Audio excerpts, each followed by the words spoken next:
Hello everyone. Well, ये वाली video के अंदर दोस्तों हम लोग इंड एस 20 का रिवीजन करने वाले हैं। हमने ऑलरेडी एक रिवीजन वीडियो जो है वो अपलोड कर दी थी which was on share based payment. I hope आप सबने वो देख ली होगी। अभी इस पॉइंट ऑफ टाइम पे एक बहुत ही छोटा सा इंड एस आपके मॉड्यूल 2 का पार्ट हो गया, that is end AS 20 accounting for government grant, और उसके जो डिस्क्लोजर है उसके बारे में हम बात करेंगे। अब वेरी सिंपल, अगर हम लोग ड्यूरेशन के टर्म्स में बात करें तो शायद 10 से 15 मिनट में आपका ये पूरा चैप्टर रिवाइज हो जाएगा। इनफैक्ट अगर आप सेल्फ स्टडी भी जब कर रहे हो इस चैप्टर को लेकर, प्रैक्टिस भी जब कर रहे हो, तो you should not take more than 40 to 45 minutes to practice this chapter. इतना इजी है क्योंकि इसका आपने छोटा वर्जन, अच्छा वर्जन जो है वो AS12 के नाम से ऑलरेडी पढ़ा हुआ है। So let's start the revision. A very simple end S, that is end AS 20 on government grant. Well, आपको यहाँ पे ये वाली बात बहुत समझनी जरूरी है कि जैसे कि हमको पता है व्हेन आई से गवर्नमेंट ग्रांट, तो मतलब कहीं ना कहीं गवर्नमेंट से मिला हुआ कुछ कंपनसेशन हम लोग के लिए गवर्नमेंट ग्रांट होता है। अब यहाँ पे अकाउंटिंग की हम बात करें तो इस पॉइंट ऑफ टाइम पे सबसे पहली बात ये समझनी जरूरी है कि इंड एस 20 की कवरेज में क्या क्या नहीं आता है। सर इंड एस 20 के कवरेज में क्या क्या नहीं आता है? वेल, लेट्स से कि आपने जो इनकम टैक्स के अंदर पढ़ा हुआ है कि यार कभी कभार कोई जो स्टार्टअप है उनके लिए 5 साल के लिए नो टैक्सेशन वाला जो है वजन प्रोविजन ला दिया, दैट इज स्टार्टअप हॉलीडेज। या कभी कभार ऐसा भी होता है कि जो डिडक्शन है उसमें जब डेप्रिसिएशन आप क्लेम कर रहे हो या एक्स्ट्रा कोई खर्चा कर रहे हो, तो इन सच केस वहां पे आपको जो है वो एक्सेलरेशन का चांस मिलता है। साइंटिफिक रिसर्च पे खर्चा करोगे तो आपको मोर देन 100% जो है वो डिडक्शन मिल जाता है कभी कभार। सो इन सच केस ऐसे जितनी भी आपकी एक्टिविटीज हो रही है जिसके कारण आपकी टैक्स सेविंग हो रही है, well that is not the part of Ind AS 20। और दूसरा सर, अगर सरकार एज अ शेयर होल्डर आपकी कंपनी के अंदर पैसे लगा रही है तो वो as a shareholder contribution माना जाएगा। इंड एस 20 बोलता है भाई मेरे से मत पूछ के उसके बारे में क्या बात करनी है। उसके अलावा जितनी भी ग्रांट्स है जिनकी वैल्यू रखी जा सकती है उनके बारे में इंड एस 20 बोलता है। आइए हम बताते हैं। सबसे पहली बात है कि यार कब रिकॉग्नाइज कर सकते हैं। आज इस पॉइंट ऑफ टाइम पे हम लोग को पैसे मिलने वाले हैं, मिल चुके हैं, बट मुद्दा इसके भाई कब रिकॉग्नाइज कर सकते हैं। तो स्टैंडर्ड बोलता है देखो सीधी बात है, पूरा खेल जो है वो इन दो शब्दों के ऊपर डिपेंडेंट है, विच इज क्या आपको रीजनेबल अश्योरेंस है। हम नहीं चाहते कि भाई एब्सोल्यूट अश्योरेंस हो, बट क्या आपको रीजनेबल अश्योरेंस है कि एंटिटी को इस पॉइंट ऑफ टाइम पे ग्रांट मिल ही जाएगा। प्लस ग्रांट को लेकर अगर कोई शर्तें रखी हुई है सरकार की तो वो शर्तें आप पूरी कर लोगे। इस पॉइंट ऑफ टाइम पे if you have reasonable assurance कि भाई ग्रांट को लेकर जो कंडीशंस है वो मैं फुलफिल कर दूंगा एंड साथ ही साथ रिसीव होगा, ये वाली बात एकदम पक्की हो चुकी है, तो इन सच केस आप गवर्नमेंट ग्रांट को अपने बुक्स के अंदर दिखाना चालू कर सकते हो।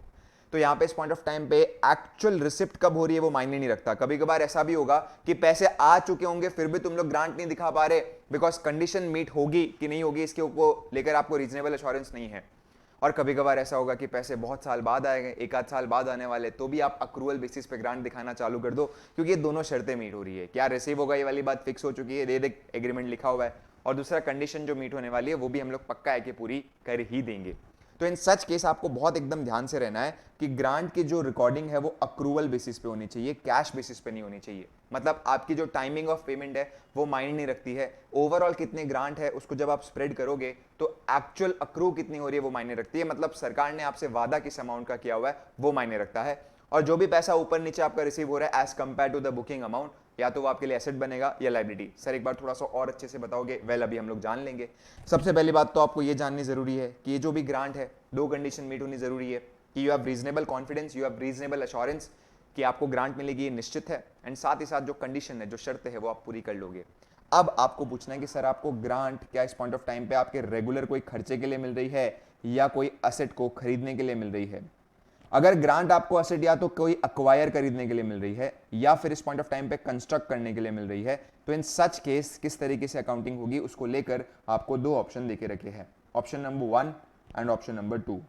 सपोज लेट्स से कि इस पॉइंट ऑफ टाइम पे हम लोग को एक लैंड था जिसकी फेयर वैल्यू थी, मार्केट में आज मैं खरीदने जाता तो मुझे वो 40 लाख रुपए देने पड़ते। सरकार बोलता है तू अपना आदमी है, चल एक काम कर फ्री में लेके जा। तो इन सच केस ग्रांट में को ये मिली कि फ्री में ये लैंड मिल गया। तो ऑप्शन नंबर 1 ये हो गया कि भाई आप अपनी बैलेंस शीट के अंदर इस पॉइंट ऑफ टाइम पे बुक्स में असेट को फेयर वैल्यू पे दिखाओ which is 40 lakh rupees, and साथ ही साथ यहाँ पे जो ग्रांट आपको मिली है उसे आप डिफर्ड गवर्नमेंट ग्रांट बोल के दिखाओ। सर कितनी अमाउंट दिखाएंगे? अगेन 40 लाख की। और उसके बाद in the ratio of depreciation आपको इस पॉइंट ऑफ टाइम पे क्या करना है, ये जो भी ग्रांट है उसको इनकम कंसीडर करना है। अब देखो लैंड है तो उस पॉइंट ऑफ टाइम पे डेप्रिशिएट होना मुश्किल है, तो इन सच केस उसके लिए ऑप्शन 1 सही नहीं है, उसके लिए ऑप्शन नंबर 2 बेटर हो गया। दैट इज आप क्या कर सकते हो, लैंड के साथ जो भी पैसे आपको मिले हुए हैं गवर्नमेंट ग्रांट के लैंड को लेकर वो आप एडजस्ट कर सकते हो, बट फिर जीरो पे दिखेगा तो कोई वैल्यू ही असाइन नहीं होगी। इसीलिए बोला हुआ है कि आप कोई ना कोई नॉमिनल वैल्यू असाइन करोगे, 10 रुपया 100 रुपया, ताकि इन्वेस्टर को पता चले कि भाई आपके पास ऐसा कोई लैंड है। फिर अगर आपको अच्छी वैल्यू पे लाना है तो इन सच केस इंड AS 16 के तहत आप रीवैल्यूएशन मॉडल लगा सकते हो यहाँ पे। ओके सर आप बोले थे कि भाई इस पॉइंट ऑफ टाइम पे लेट्स से ऑप्शन नंबर 1 के अंदर अगर ये वाला एसेट हम लोग का इस तरीके का होता जो डेप्रिशिएट होता है, फॉर एग्जांपल लेट्स से यहाँ पे बिल्डिंग अगर होती और 5 साल में वो डेप्रिशिएट हो रही है, तो सर क्या अकाउंटिंग हम लोग फर्दर करते? देखो आप हर साल एंट्री पास करते रहते, depreciation account debit to building 40 lakh divided by 5 that is 8 lakh यहाँ पे आ रहे हैं, और ये वाला जो एरिया हो गया उसको लेकर आप एंट्री पास करते, that is deferred government grant to other income. ये जितना भी पैसा है आप 8-8 लाख किधर डालते रहते अदर इनकम में, तो यहां से आपकी 8 लाख की कॉस्ट जा रही है और उसके सामने 8 लाख की इनकम आ रही है। सर इधर आपका ये जो नॉमिनल वैल्यू है वो 5 साल में क्या हो जाता? स्प्रेड हो जाता। ये आपकी अकाउंटिंग हो गई with regards to asset. Sir इतना हम लोग को समझ में आ गया। अब इसमें एक बात आपको ये ध्यान में रखनी है कि जो डिफर्ड गवर्नमेंट ग्रांट आप दिखा रहे हो, जो अमाउंट आपका नेक्स्ट ईयर रिवर्स होने वाला है वो आपका करंट लाइबिलिटी का पार्ट बनेगा, और उसके बाद वाली जो अमाउंट है वो for this year non current का पार्ट बनेगी। फॉर एग्जांपल आज अगर मैंने ये 40 लाख जो बुक किए तो उसमें मेरे को पता है 8 लाख तो इसी साल रिवर्स हो जाएंगे, तो ये मेरा करंट लाइबिलिटी का पार्ट बनेगा, और इस साल मैं नॉन करंट में दिखाऊंगा बचा हुआ 32 लाख। नेक्स्ट ईयर क्या होगा? नेक्स्ट ईयर में 8 लाख को करंट में दिखाऊंगा, और फिर ये 32 माइनस 8 दैट इज 24 मोटा मोटी वो हम लोग का दिखेगा अंडर नॉन करंट। ठीक है सर, डन। अभी इस पॉइंट ऑफ टाइम पे लेट्स से कि सर आज अगर हमको ये पैसे वापस देने पड़े तो क्या होगा? अब ऑप्शन 1 में आपने अकाउंटिंग की रहेगी तो अलग चीज है, ऑप्शन 2 में आपने अकाउंटिंग की है तो अलग चीज है। जैसे कि for example let's say option 1 की हम बात करते हैं। ऑप्शन 1 में गवर्नमेंट यहाँ पे बोली कि भाई एक प्लांट और मशीन है जिसकी एक्चुअल में वैल्यू तो लगती है 1 करोड़ की, बट मैं आपको ये वाली प्लांट एंड मशीनरी जो है इस पॉइंट ऑफ टाइम पे जब दे रहा हूं तो वहां पे हमारी तरफ से ग्रांट मिल रही है आपको 40 लाख। तो ऑप्शन नंबर 1 के तहत आपने यहाँ पे मशीन दिखा दिया, कितना सर? 1 करोड़, और डिफर्ड गवर्नमेंट ग्रांट दिखा दिया, कितना सर? 40 लाख। सपोज 5 साल की लाइफ मान के मैंने इन दोनों को 1 साल के लिए अकाउंट कर दिया, यहाँ से मैंने कुछ अमाउंट डेप्रिसिएशन की माइनस की है 20 लाख की, और अमाउंट बची है 80 लाख की, और यहाँ पे मैंने कुछ अमाउंट अदर इनकम में शिफ्ट कर दी है 40 डिवाइडेड बाई अगेन मैं सेम ही अमाउंट्स ले रहा हूँ 5 दैट इज 8 लाख, और मेरी अमाउंट यहाँ पे कितनी बची? 32 लाख की। अब सरकार बोलती है कि अरे तूने तो कंडीशन पूरी ही नहीं की है, हमने बोला था इस मशीन को तो ऐसे यूज करेगा वैसे यूज करेगा, तो कैसे कैसे यूज कर रहा है? तो इन सच केस चुपचाप हमारे पैसे वापस कर दे, जितने भी पैसे तूने हमसे लेकर रखे सारे के सारे पैसे वापस कर दे। तो इन सच केस वेरी सिंपल, आपको यहाँ पे कैसे अकाउंट करना है, आप यहाँ पे जो 40 लाख दे रहे हो पहले आपको ये डीजीजी की अगेंस्ट एडजस्ट करना है, deferred government grant to bank 32 lakh और 32 लाख। सर और जो 8 लाख हम लोग दे रहे हैं टू बैंक वो कैसे एडजस्ट करना है? सी आपको इस पॉइंट ऑफ टाइम पे ये मान के चलना है कि ये जो है मैं प्रॉपर्ली डेप्रिशिएट करता आ ही रहा हूं इस पॉइंट ऑफ टाइम पे, राइट? तो आपका जो 8 लाख का अमाउंट हो गया इस पॉइंट ऑफ टाइम पे, राइट, 8 लाख का अमाउंट इस पॉइंट ऑफ टाइम पे सीधा पीनल के सामने एडजस्ट हो जाएगा, 8 lakh 8 lakh. This is the accounting under option 1। Sir अगर ऑप्शन नंबर 2 होता तो हम क्या करते? वेल ऑप्शन नंबर 2 होता तो ध्यान से सुनो रिफंड कैसे ट्रीट होता।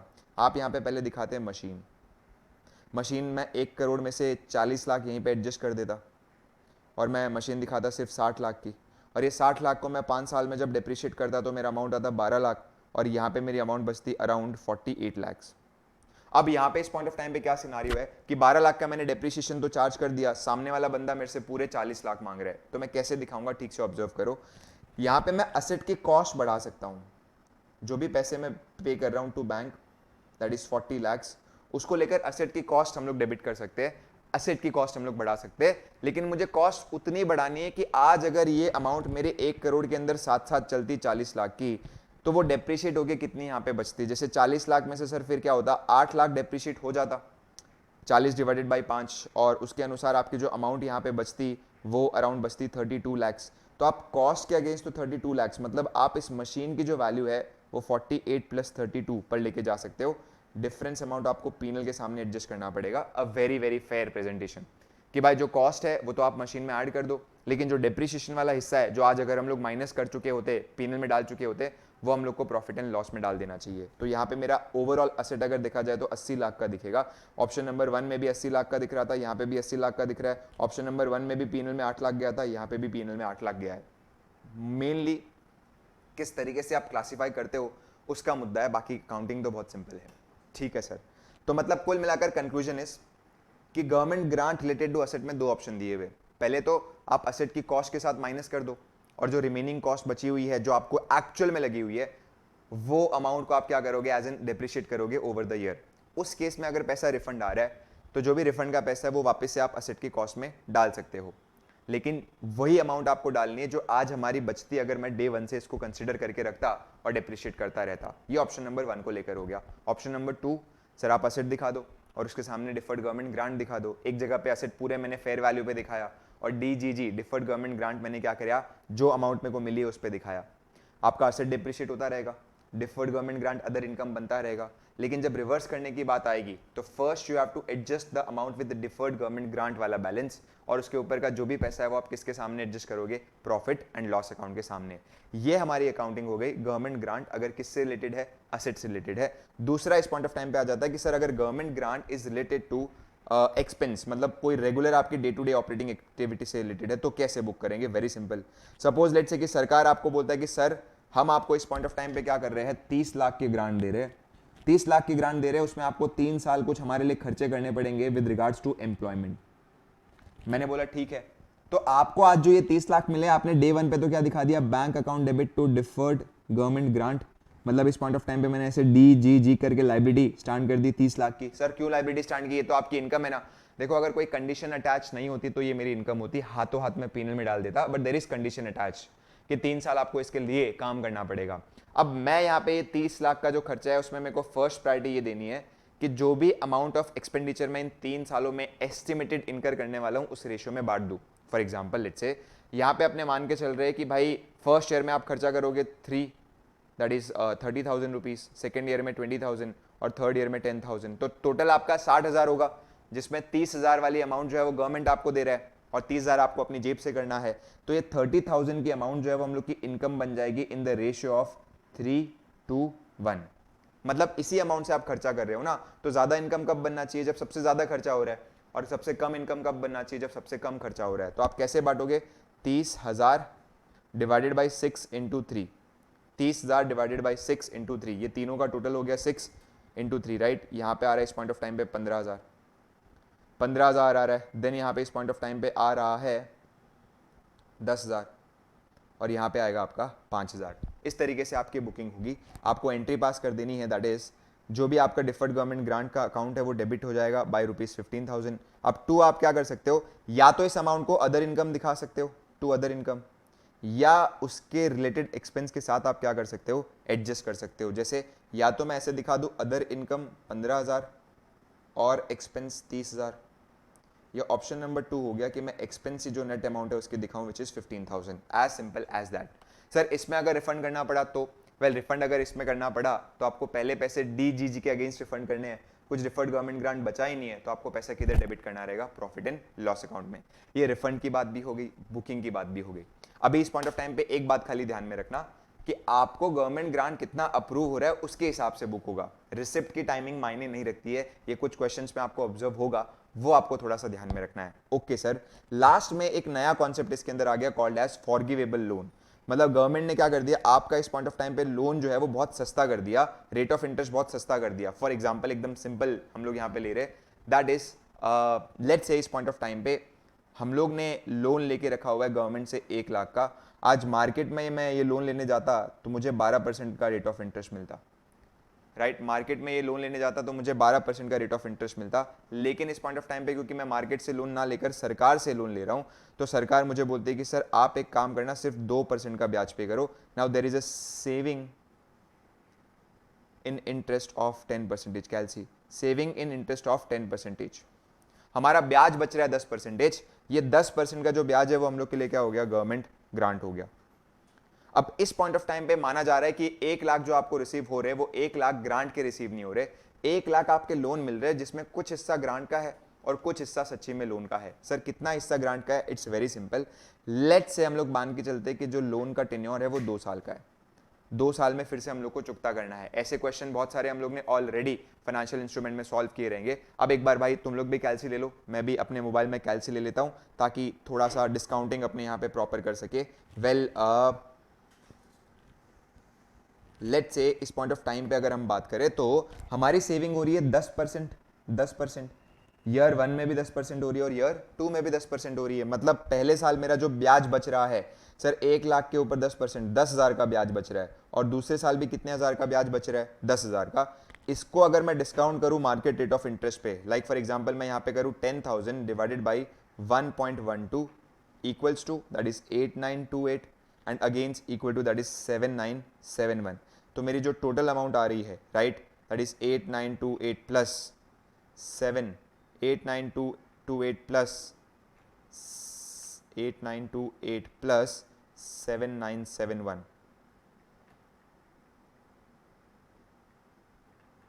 तो मोटा मोटी अमाउंट आ रही है आपकी 16,899। तो हम बोलेंगे यार आज हम लोग को जो बैंक में पैसे रिसीव हुए 1,00,000, उसमें से डिफर्ड गवर्नमेंट ग्रांट हो गया 16,899 और बाकी अमाउंट आपके लिए हो गया लोन विच इज 83,101। तो असल में तो लोन आपका 83,101 का ही है, बाकी तो आपका क्या हो गया, सेविंग इन इंटरेस्ट हो गया, जो एक तरीके से गवर्नमेंट माफ कर रहा है राइट। अब आपको इंश्योर करना है कि लोन का जब आप शेड्यूल बनाओ तो उस पॉइंट ऑफ टाइम पे जो फाइनेंस कॉस्ट चार्ज करो वो 2% पे ना चार्ज कर मार्केट रेट ऑफ इंटरेस्ट पे चार्ज करो, बिकॉज हमको ये लोन ऐसा बनाना है कि जो मार्केट टर्म्स के हिसाब से पैरेलल हो। तो हम तो बोलेंगे भाई ब्याज पे मिला हुआ है 83,101, जिसके ऊपर जो पहले साल मेरे को ब्याज लगा होगा 83,101 के ऊपर पहले साल जो मुझे ब्याज लगा हुआ है राइट, वो अराउंड लगा हुआ है दोस्तों 9972 का। लेकिन जो मैं पेमेंट करूंगा वो तो 2% के हिसाब से ही करूंगा, तो 1,00,000 के ऊपर जो 2% आ रही है वो 2,000 की अमाउंट आ रही है, तो अकॉर्डिंगली मेरा यहाँ पे क्लोजिंग बैलेंस बचेगा। यहाँ पे एंट्री पास होगी फाइनेंस कॉस्ट टू लोन, यहाँ पे एंट्री पास होगी लोन टू बैंक। ऑब्जेक्टिवली ऐसा देखा जा रहा है कि भाई अपने जो भी इस पॉइंट ऑफ टाइम पे सेविंग ऑफ इंटरेस्ट हो रहा है, वो सेविंग ऑफ इंटरेस्ट हम लोग के लिए क्या कर रहा है, पैसा बचा रहा है। और कहीं ना कहीं वो वाला एलिमेंट अगर मैं पीवी टर्म्स में निकालूं तो गवर्नमेंट ग्रांट हो गया राइट। फाइन सर ये गवर्नमेंट ग्रांट का क्या होगा, वो डिपेंड करता है कि असेट को लेकर मिली हुई है या इनकम को लेकर मिली हुई है, अकॉर्डिंगली आप क्या करोगे, ट्रीट करोगे। परफेक्ट सर, समझ में आ गया। ऐसा क्वेश्चन आपको जो है वो एग्जाम में काफी आता है, तो यू हैव टू एंश्योर कि ये वाला पार्ट आप अच्छे से कर लो राइट। एक बार हम लोग रिव्यू कर लेते कि कुछ और हम लोग का देखना बचा हुआ है इसके अंदर। नॉन मॉनेटरी ग्रांट्स हम लोग ने देख लिया इस पॉइंट ऑफ टाइम पे। प्रेजेंटेशन मैंने आपको बता दिया कि एग्जैक्टली कहाँ पे करेंगे, प्रॉफिट एंड लॉस अकाउंट में, अदर इनकम में होगा, और अगर कोई डेडिकेटेड एक्सपेंस को लेकर है तो उसके साथ क्या हो जाएगा, एडजस्ट हो जाएगा। हमने रीपेमेंट ऑफ गवर्नमेंट ग्रांट को लेकर बातें की हुई है, दैट्स इट। मेनली अगर देखा जाए तो कोर थियरी आपका इस चैप्टर को लेकर यही था। You just have to solve now all the question, और बहुत इजीली, इनफैक्ट यहाँ पे 4-4 नंबर के क्वेश्चन एक आध अटेम्प्ट में, मतलब 2-3 अटेम्प्ट में एक बार आ ही जाते हैं, और बहुत ईजी आप स्कोर कर सकते हो बाय सेविंग सम टाइम। तो इन सच केस बहुत आपके लिए जो है वो आसान बन जाएगा ये चैप्टर राइट। चलिए, thank you very much for watching until now. और भी आगे वीडियोस हम लोग डालते रहेंगे, वो आप देखते रहना। एंड जो भी आपको लेट्स से कि इस पॉइंट ऑफ टाइम पे अच्छा लगे तो कमेंट सेक्शन में बताइए। चलिए, मिलते हैं।